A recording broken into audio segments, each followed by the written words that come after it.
오늘은 스가랴서 한 장 보겠습니다. 처음에 구약의 이야기부터 봐야 될 것 같아요. 구약에서는 하나님께서 여러 선지자를 통해서 이스라엘 민족에게 너희가 회개하지 않으면은 심판이 있을 거라고 말씀을 하십니다. 그래서 결국은 백성들은 말을 안 들었어요. 그리고 결국은 예언대로 됐습니다. 성전과 예루살렘이 무너지고 백성들은 포로로 끌려가게 됐어요.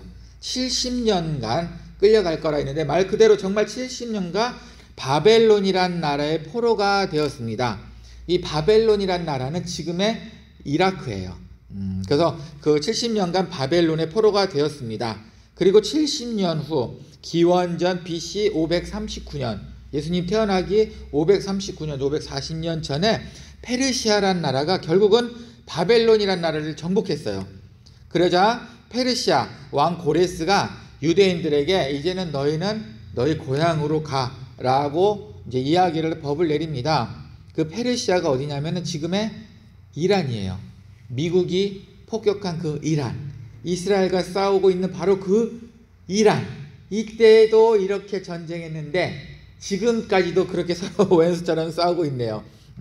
이렇게 해서 자기 나라를 돌아가긴 돌아가지만 그래도 이건 종살이에요.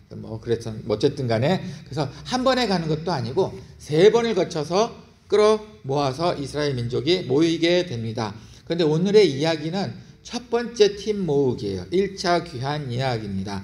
이렇게 힘들게 데리고 와서 성전을 재건하고 성전을 다시 짓고 그들만의 땅을 다시 이제 바꾸려고 했는데 마음이 너무 실망하고 낙담이 됐어요.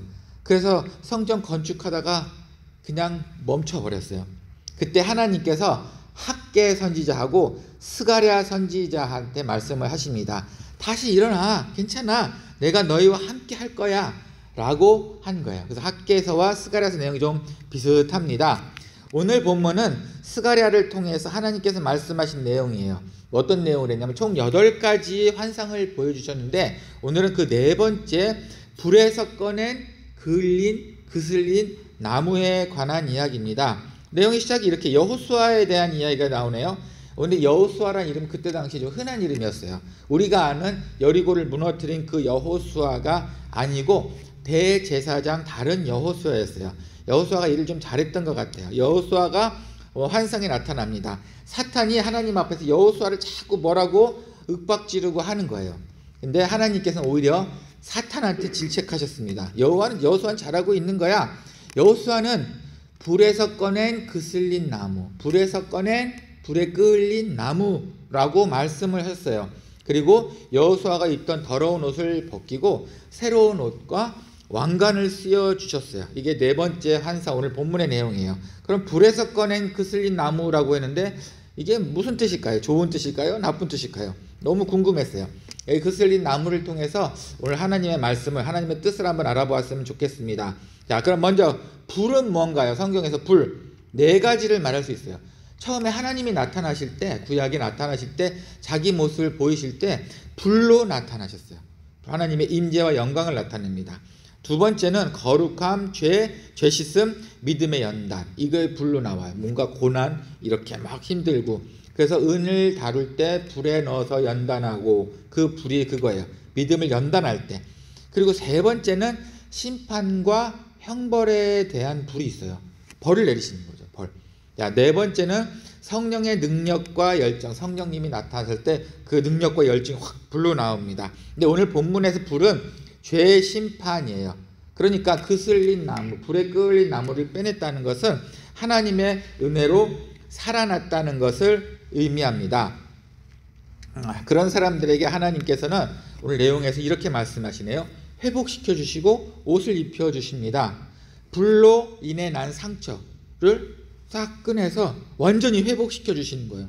죄를 없애 주신대요. 그 탄 자국을 없애 주시고 그렇게 하도록 해주신대요. 자, 우리가 살면서 어떤 상처가 있든지 상처는 없을 수는 없죠. 죄나 부끄러움, 자다가 혼자 입을 탁탁씩 할 수 있을 만한 뭔가 창피한 일, 이런 거 완전히 회복시켜 주신다는 약속이에요. 그리고 그뿐이 아니고 우리가 입었던 더러운 옷, 안 가지고 있어도 되는 옷을 버리고 새 옷을 입혀 주신답니다. 결국은 우리는 힘들다고 생각한 그 죄에 대한 그을음, 불의 탄 자국, 이거를 하나님께서 그냥 낡은 옷 정도로만 해결을 해주신다는 거, 너무 쉽게. 얘 가곡 중에 왼쪽에 있는 분이 홍남파세요. 그리고 오른쪽에 있는 분이 이은상 시인이세요. 이 두 분이 우리나라 그래도 초기 한국에 가곡을 이끌었죠. 곡을 참 많이 만드셨어요. 봉선화제 오시네, 이것도 두 분이 썼고요. 그리고 봄처녀제 오시네구나. 그리고 물밑에선 봉선화야, 이것도 이 두 분이 했고, 예 놀던 옛동산에 뭐 그 나라에 함께, 그 노래도 이 두 분이 했어요. 참 우리나라 초기 그때는 가요가 없었으니까 가곡을 많이 했는데 이 두 분이 정말 많이 썼어요. 곡도 참 감미롭고 좋아요. 근데 뭐 왼쪽에 있는 홍남파 씨는 어린이 곡도 많이 했어요. 나의 살던 고향은, 그거 홍남파 작곡가가 하는 거예요. 아는 곡이죠. 개굴 개굴 개구리 노래를 한다. 그것도 홍남파 작곡가가 한 거예요. 거기 나오는 개구리가 더욱더 나이가 많아요.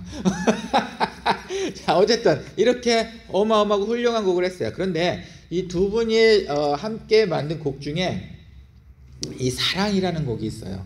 탈 대로 다 타시오 타지 말진 부디 마오, 타고 다시 타서 제대법은 하거니와 타다가 남은 동강은 쓸 곳이 없어이다. 약간 한국의 고어 스타일이라서 지금의 말하고 어투가 좀 달라요. 이것도 그나마 조금 바꿔서 저렇게 알아들 수 있겠지. 원래 노래는 뒷말이 조금 더 달라요. 무슨 뜻이냐면, 탈 거면 타세요, 타다 말진 하지 마세요. 그 어차피 타다가 또 타면 또 죄는 됩니다. 근데 타다가 남은 동강은 쓸 곳이 없어요. 그리고 반 타고 꺼질 거면 아예 타지도 마시고 차라리 생나무로 남아 있으세요. 타고 나서 죄가 되는 게 당연히 맞습니다 라는 뜻이에요. 노래 제목이 사랑이에요. 무슨 얘기냐면, 탈 대로 사랑할 수 있으면 원 없이 다 사랑하는 거예요. 사랑을 하다 멈추지 말라는 거예요. 그 많은 상처 어떻게 할 거냐고. 그래서 이 남은 동강, 타다만 이 남은 동강은 정말 쓸데가 없어요. 그럴 거면 그냥 다 태워버리라는 거예요. 자, 옛 여인 생각나십니까? 타다 말진 부지 말고 차라리 반 타고 꺼질 거라면 그냥 생나무로 있으세요. 그리고 타서 재처럼 없어지는 게 맞습니다 라는 정말 애틋한 곡이에요. 참 아름다운 곡이에요. 한번 여유가 있으시면 인터넷 찾아서 한번 들어보세요. 곡도 길지 않아요. 기껏해야 2분. 근데 참 감미롭고 저는 늘 이 가곡을 좋아했습니다. 사랑을 태우랍니다. 남김은 더 아프답니다. 다 태워야 미련이 없답니다. 정말 그렇죠. 정말 그래서 참 멋지다는 시라고 생각이 들어요. 이 시에서 말하는 불로 인한 상처는 회복이 안 되기 때문이에요. 차라리 후회 없이 다 태우라는 거예요. 열정적으로, 사랑할 거면 열정적으로 하라는 겁니다. 저도 집에서 불을 태울 때, 요즘 최근 날씨 추워서 또 저녁에 불을 태우고 나면 타다가 보면은 어느 동강은 크게 남고 어느 동강은 다 없어지고, 그러면 저는 계속 그걸 모아줍니다. 어차피 맞아요. 타다가 남은 동강 쓸데 없어요. 버릴 때 버려야 돼요. 이 동강을 다음 불 뗄 때 써야지. 냄새가 은근히 많이 나요. 참 쓸데가 없어요. 그냥 쓰러다가 버리는 게 나아요. 언제 또 불 피울지 모르니. 그래서 이 구절이 더 마음에 와닿는 것 같아요. 그런데 여기서는 정말 그 뜨거운 사랑, 다 태우라고 말하는 사랑을 하는데, 사실 오늘 성경의 본문은 완전히 반대되는 내용이에요. 반대되는 내용이에요. 하나님께서 타다가 남은 동강을 꺼내서 쓰신답니다.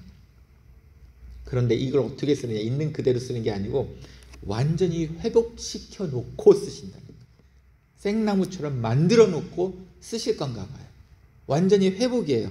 우리는 후회를 생각 안 하기 위해서 다 태웠는데, 하나님께서는 이 후회를 다 회복시켜 주신다는 거예요.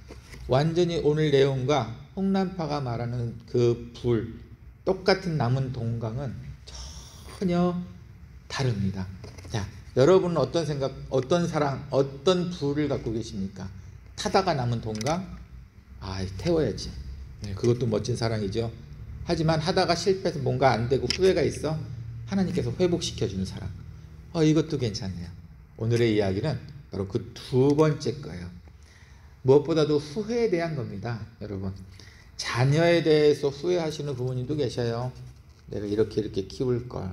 그리고 사업에 대해서 후회하시는 분도 계시고, 지금 자라오면서 우리 청년들은 후회의 건덕지가 많지는 않았겠지만 앞으로 어쩌면 후회의 건덕지가 생길 수도 있겠어요. 그것에 대한 흔적과 기억이 남지만 우리가 모르도록 하나님께서 회복시켜 주신다는 겁니다. 회복시켜 주신대요. 어떻게 회복시켜 주시느냐? 옷을 갈아입히고 왕관을 씌워 주신답니다. 그런데 왕관을 씌워줬는데 우리가 언제 그 왕관이 씌워졌는지를 모른다는 거예요. 우리의 고난으로 인해 상처가 마음이 모든 게 깨끗하게 되도록 옷도 완전히 바꿔 입혀주시고요, 왕관도 씌워준다는 겁니다. 그만큼 여러분께서 잘 견뎠다는 겁니다. 그런데 문제는 더러운 옷을 벗기고 새 옷을 입혀주시는데 우리가 더러운 옷이 좋은가 봐요. 계속 반복되는 후회를 합니다. 남아공 안 왔었으면 어땠을까? 한국에 있었으면 어땠을까? 아니면 작은 것, 오늘 아침에도 이랬으면 어땠을까? 옷을 이걸 입어야 되는데 이걸 저걸 입었으면 어땠을까? 계속 반복적인 후회를 합니다. 왜 그럴까요? 하나님께서는 계속 주신다 그러는데 내가 원하는 상급이 아니라는 생각 때문에 그래요. 내가 원하는 건 이건데 하나님께서는 이거를 안 주시면 여러분은 왕관이라고 생각을 안 하시나 봐요. 가끔 마당교회에서 제가 사람이 인력이 필요하면 데려가서 써요. 저희 바자회를 하니까 가끔 가다가 사람이 인력이 많이 필요하면은 마당교회 가서 일 잘하는 친구 몇 명을 데리고 가서 함께 짐을 나르고 그들에게 일당을 주고 이제 저도 도움을 받습니다. 그래서 그 중에 몇 명이 있는데 한 아이가 생각나요. 나이는 고등학교 정도 되는 아이인데 일을 참 잘했어요. 근데 학교는 안 다니니까 데리고 가서 일을 시켰어요. 하루 일 잘했습니다. 그러고 나서 저희 바자회를 위해서 옮기다 보니까 여러 가지 물건을 옮기게 되고 보게 되잖아요. 근데 이 아이가 신발을 하나 갖고 신고 있었는데 이 신발이 우리가 상상할 수 없을 만큼의 낡은 신발이에요. 정말 발에다 걸친 것뿐인 신발이에요. 색깔도 당연히 이게 원래 색이 뭔지 알아볼 수 없을 만큼 참 벗고 있는 게 낫겠다라는 신발을 신고 일을 했어요. 근데 그렇게 일을 하는데 그 주인 아시는 분이 이 아이를 보더니 너무 불쌍했나 봐요. 신발 하나 줄게, 하나 골라가봐. 근데 좋은 메이커들만 있는 거예요. 야, 우리 아시죠? 우리가 아는 그 메이커들. 나이키도 있었어요, 나이키. 근데 이 발 사이즈가 딱 나이키가 맞는 것 같아서 이거 신어봐 이렇게 주려고 했더니 그냥 별로 탐탁치 않아 해요. 그래서 물어봤어요. 너 뭐 갖고 싶은 거 있어? 그래서 저기에 있는 낡은 스케이트보드를 갖고 싶다는 거예요. 낡은 스케이트보드를. 갖고 싶은 건 마음이지만 신발 안 급하겠어? 아니, 낡은 스케이트보드를 갖겠대요. 그래서 그거 줬어요. 그래서 한동안 마당교회에서 좀 타고 다니던 것 같더니만 그 다음부터 또 안 타고 다니더라고요. 그래도 그 아이의 시각에선 그게 좋았나 봐요. 저는 신발을 적극 추천했어요. 왜냐하면은 이 신발을 신으면 나는 이 아이를 더 많은 곳에 데려갈 수 있을 것 같고 더 많은 일을 시킬 수 있을 것 같고 이 아이에게 더 많은 돈벌이를 줄 수 있겠다 생각했기 때문이에요. 근데 이 아이가 고른 거는 스케이트보드였어요. 마찬가지입니다. 하나님께서 우리에게 왕관 주셨대요. 근데 우리는 왕관이 그렇게 탐이 안 나나 봐요. 걸추장스럽게 머리에다 올리는 그거, 나는 지금 내가 갖고 싶은 그게 있는데, 그러니께서 그런 생각을 하기 때문에 하나님께서 우리한테 주시는 게 보이지 않는 거예요. 그러니까 또 후회를 하게 됩니다. 내가 지금 가진 것도 많은데. 제가 아는 어떤 분 이야기예요. 그분의 아이가 영재예요. 영재. 연주를 정말 잘해요. 어릴 적부터 정말 연주를 잘했어요. 근데 이 아이가 손목에 문제가 생기는 바람에 좀 고난이 왔어요. 연주자한테 손목의 문제라는 거는 이거는 포기해야 하는 입장인 거예요. 근데 이 아이가 나름 자기 개발을 해서 또 유명하게 됐어요. 그걸 극복한 사례로 남을 만큼 유명한 아이가 됐어요. 지금도 이 아이 이름을 치면은 이름이 나와요. 정말 많이 나오는 이런 유명한 연주자 중에 하나예요. 하지만 손목이 다쳤을 때보다는 지금은 인기가 좀 떨어지긴 했어요. 그만큼 쉽지는 않으니까. 어쨌든 내노라 하는 좋은 오케스트라 수석 자리에서 지금 열심히 연주를 너무 잘하고 있어요. 그런데 그 어머니는 끝없이 후회를 하고 계시네요. 마음이 너무 아팠나 봐요. 내가 어릴 적에 얘 모유 수유를 안 했는데 이것 때문에 그런가? 아, 얘가 고등학교를 일반 고등학교를 가야 되는데 특수고등학교 가는 바람에 친구가 없어. 그래서 그런가? 아, 얘가 뭘 해야 하는데 뭐 때문에 그래서 안 되나?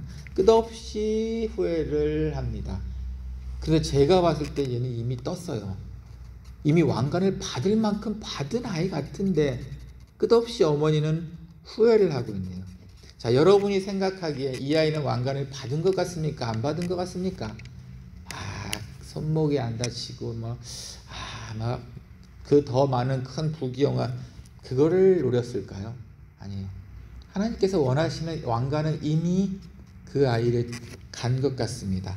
단지 어머니 눈에 맞지 않는 상급이었기 때문에 섭섭했던 것 같아요. 여러분, 하나님의 방법은요, 상처가 크고 후회가 많고 반복되는 게 많고 어려움이 많을수록 왕관이 더 커진다는 걸 기억하셨으면 좋겠어요. 상처가 클수록 하나님께서는 우리의 이야기를 더 귀 기울여 잘 들어주십니다. 그럴 수밖에 없어요. 상처난 자식의 손 한 번 더 가는 것과 마찬가지입니다. 단지 우리가 느끼지 못한다는 게 그게 제일 아쉬운 겁니다. 하나님께서는 치유해 주시고 새 옷을 입혀 주시고 왕관도 씌워 주십니다. 그러니까 한 가지만 잘하시면 돼요. 오늘의 결론이 나오네요. 7절이죠. 만군의 여호와의 말씀에 내가 만일 내 도를 행하며 내 규례를 지키면, 내 도를 행하고 내 규례를 지키면 내가 내 집을 다스릴 것이요 내 뜰을 지킬 것이며 내가 또 너를 여기 섰는 자들 가운데 왕래하게 하리라. 엄청난 상급이에요. 구약시대 때 저 표현을 하나하나 지금 다 말씀드릴 수는 없지만 엄청난 상급을 주신다는 거예요. 내 도를 행하고 내 규례를 지키면, 하나님의 법을 지키면, 자, 너무 뻔한가요, 답이? 그렇게 되면 다 주신대요. 정말 너무 뻔한가요? 일잘러라는 말이 있어요. 혹시 아시는 분은 아시겠지만 일잘러가 뭐냐면은 일을 잘하는 사람을 준 말이에요. 일을 잘하는 사람. 그래서 일잘러입니다. 일 잘하는 사람과 못하는 사람의 구분이 있어요. 물론 일을 시켰을 때 안 하는 사람은 일을 못하는 거예요. 정말 최악으로 일을 못하는 사람. 일을 시켰을 때 안 하는 거는 그거는 뭐 당연히 말할 것도 없죠. 일을 못하는 거예요. 그런데 저도 예전에 들은 이야기입니다. 어떤 사람은 상관이 일을 시켰을 때 딱 시키는 일만 한대요. 시키는 일만. 여러분 이제 어느 정도 보스의 위치에 있다 보니까 그런 사람들 아실 거예요. 그렇죠? 일을 시켰을 때 딱 시키는 일만 하는 사람이 있어요. 요거 일 잘하는 것 같지는 않아요. 좀 답답하긴 하지만 일을 그래도 뭐 안 하는 것보다는 나은 정도죠. 근데 그 다음 사람이에요. 그것보다 일 잘하는 사람입니다. 어떤 상관이 담배 심부름을 시켰대요. 담배 심부름을 시켰는데 계속 마음에 안 든지 다시 사오라고 그런대요.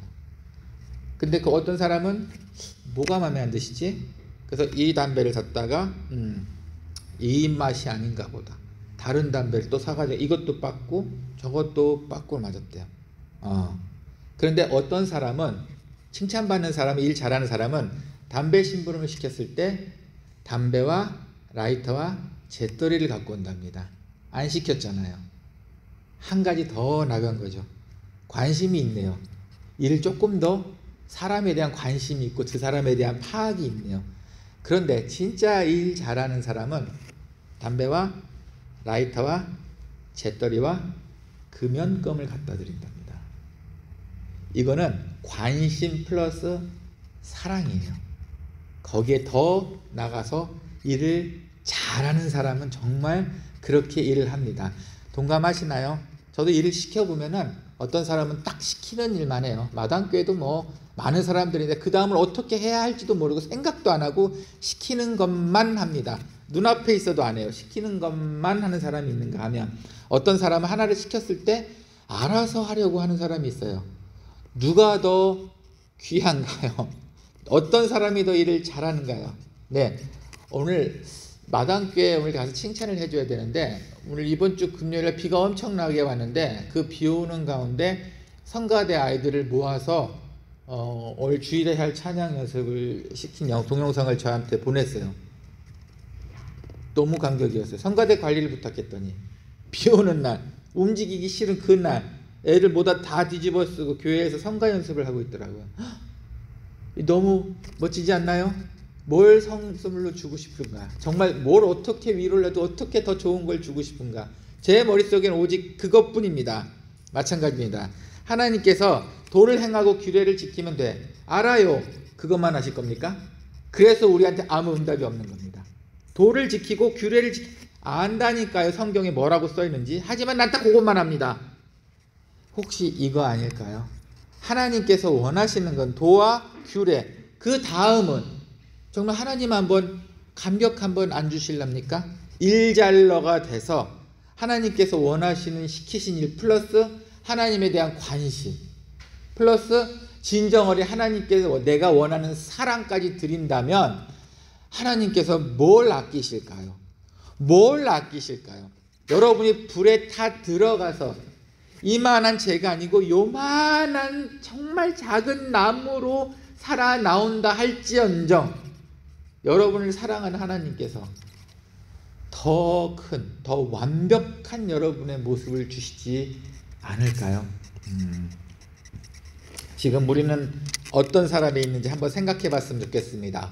어떤 부분에 있는 일을 잘하고 있는 사람인지 하나님의 도와 규례를 어떻게 지키고 계십니까? 딱 하라는 것만 하십니까? 아니면 하나님이 원하시는 그것 사랑 관심을 한꺼번에 하고 계십니까? 이렇게 일합시다. 하나님 앞에 이렇게 일합시다. 우리를 깨끗게 치유해 주시고 우리로 그슬린 나무 조각에서 완전한 멋진 나무 큰 나무가 될 수 있도록 해 주실 겁니다. 한번 해봅시다. 함께 기도합시다. 주님 감사합니다. 오늘도 하나님의 말씀을 들었습니다. 때로는 너무나 당연한 이야기지만 당연한 이야기라 생각하고 아마도 안 했던 것 같습니다. 하나님의 도와 법을 지키는 것 그리 어려운 일이 아니라고 생각했는데 어쩌면 우리는 딱 내 생각에 맞는 것만 했던 것 같습니다. 이제는 우리도 하나님 앞에서 하나님이 원하시는 일 잘하는 일꾼이 되기를 소원합니다. 그래서 하나님께서 시키신 명령에 관심과 사랑을 하나님께 드리는 지혜로운 주의 종들이 될 수 있게 도와주시옵소서. 그래서 불 속에 들어갔다 몰골이 흉한 나뭇가지가 되었을지언정 하나님께서 저희를 더욱 아름답게 해주실 거라는 믿음과 확신을 갖기를 소원합니다. 주님께서 친히 어루만져 주시옵소서. 오늘 말씀도 감사합니다. 예수님의 이름으로 기도합니다. 아멘.